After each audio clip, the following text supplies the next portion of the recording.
గారిని ఇంకో ప్రశ్న కూడా అడిగా. ఇదే పెద్ద మనిషి చంద్రబాబు నాయుడు గారిని ఇంకో ప్రశ్న కూడా అడిగా.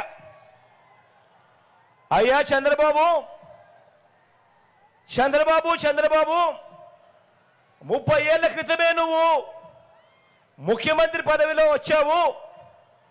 వెన్నుపోట్లు పొడిచో, తడిగుడ్డతో గొంతు కోసో, కుట్రలు చేసో, కుతంత్రాలు చేసో, లేదా పొత్తులు పెట్టుకోను, లేదా నీ ఎల్లో మీడియాలో అబద్ధపు వార్తలు ప్రచారం చేయించుకోను, ఏదోలా మొత్తానికి 30 ఏళ్ల క్రితమే నువ్వు ముఖ్యమంత్రి అయ్యావు కదయ్యా. మరి 30 ఏళ్ల క్రితమే ముఖ్యమంత్రి అయ్యావు. 14 ఏళ్ళు మోసాలతోనూ వెన్నుపోట్లతోనూ ముఖ్యమంత్రిగా చేసి కూడా ప్రజల ముందు నిలబడినప్పుడు, ఓటు నువ్వు అడిగేటప్పుడు పేదలకు ఈ మంచి నేను చేశాను కాబట్టి నా గతాన్ని చూసి నాకు ఓటు వేయండి అని చెప్పకుండా ఇప్పటికీ కూడా ఎన్నికలు ఎప్పుడొచ్చినా కూడా పేదలకు తాను గతంలో ఇది చేశాను, ఈ చేసిన దానికి నాకు ఓట్లు వేయండి అని చెప్పి ఈ పెద్ద మనిషి అడగడు. ఇప్పుడు కూడా ఎన్నికలు వచ్చేసరికి ప్రజలను మభ్యపెడుతూ జనం ముందుకు వస్తాడు.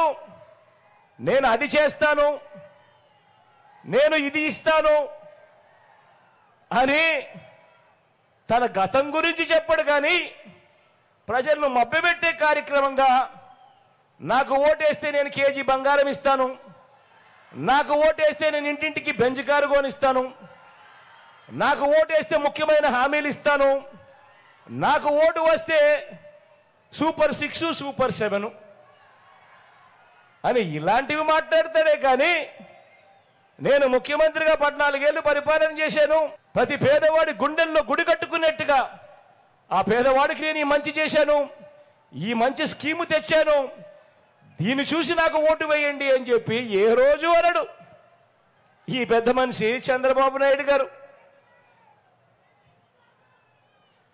నేను ఇదే ప్రశ్న అడిగా.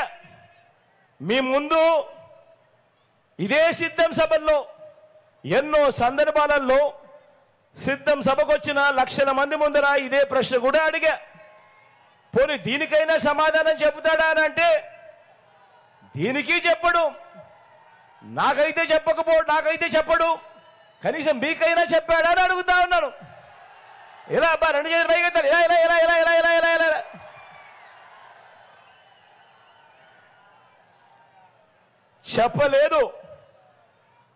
చెప్పలేదు అనే దానికంటే కూడా చెప్పలేడు అనటం కరెక్ట్ ఈ పెద్ద మనిషి చంద్రబాబు నాయుడు గారి విషయంలో. ఎందుకంటే ప్రజలతోనూ పేదలతోనూ బాబు బంధం అతకని బంధం. అందుకే నోటికి ఆయన ఫెవికాల్ వేసుకుంటాడు, నోటికి ఫెవిక్విక్ పూసుకుంటాడు, పూసుకొని నోరు మూసుకుంటాడు.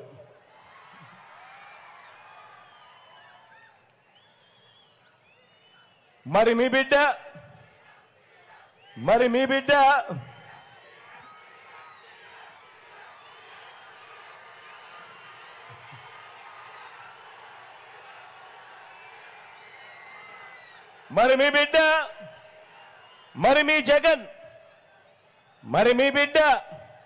మీ జగన్ సిద్ధం అని సభలు పెట్టి మీ బిడ్డ ఏమి చెప్తున్నాడు అని అంటే ఇంటింటికి మంచి చేస్తూ ఏకంగా 2,70,000 కోట్ల రూపాయలు డీబీటీగా, అంటే నేరుగా మీ బిడ్డ బటన్ నొక్కడం, నా అక్క చెల్లెమ్మల కుటుంబాల ఖాతాల్లోకి నేరుగా డబ్బులు వెళ్ళిపోవడం వివిధ పథకాల ద్వారా. మీ జగన్ తొలిసారి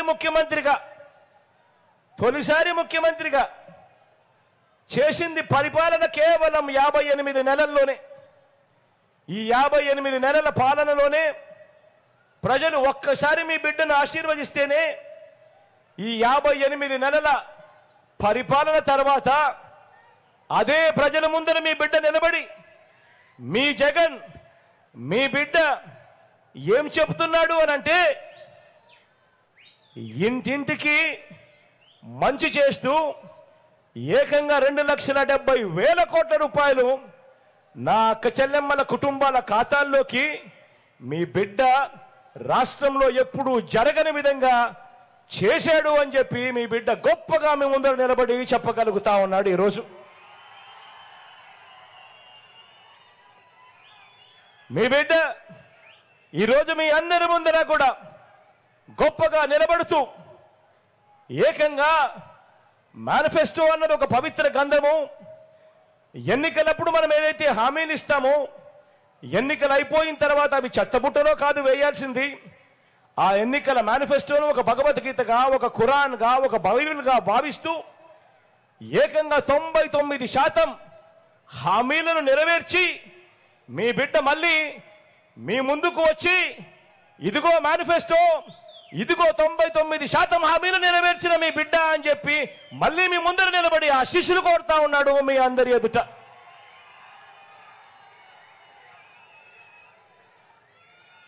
మీ బిడ్డ మీ జగన్ ఇంటింటికి కూడా పౌర సేవలు, ఇంటింటికి కూడా పౌర సేవలు డోర్ డెలివరీ చేయిస్తా ఉన్నాడు మీ బిడ్డ.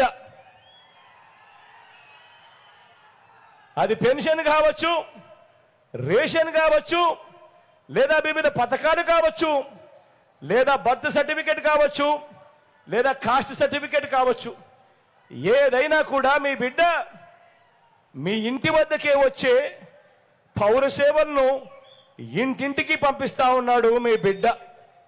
మీ జగన్ ఓ లంచాలు లేని, ఓ వివక్ష లేని వ్యవస్థ తీసుకొచ్చాడు. మీ జగన్ ఎక్కడ ఎవరు లంచాలు అడగడం లేదు, ఎక్కడ ఎవరు వివక్ష చూపించడం లేదు.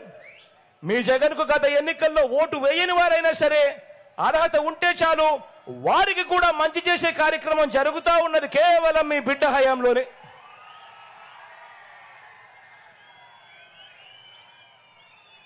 ఓ లంచాలు లేని, ఓ వివక్ష లేని వ్యవస్థ తీసుకువచ్చాడు మీ జగన్. గ్రామాలలో మన స్కూళ్లను మార్చాడు మీ జగన్. గ్రామాలలో మన హాస్పిటళ్లను మార్చాడు మీ జగన్. గ్రామాలలో మన వ్యవసాయం మార్చాడు మీ జగన్. సామాజిక న్యాయానికి అర్థం చెప్పాడు మీ జగన్. అవ్వ తాతల సంక్షేమం, అక్క చెల్లెమ్మల సాధికారత అంటే ఇది అని చేసి చూపించాడు మీ జగన్. మీ బిడ్డ అని సందర్భంగా గర్వంగా చెప్తా ఉన్నా.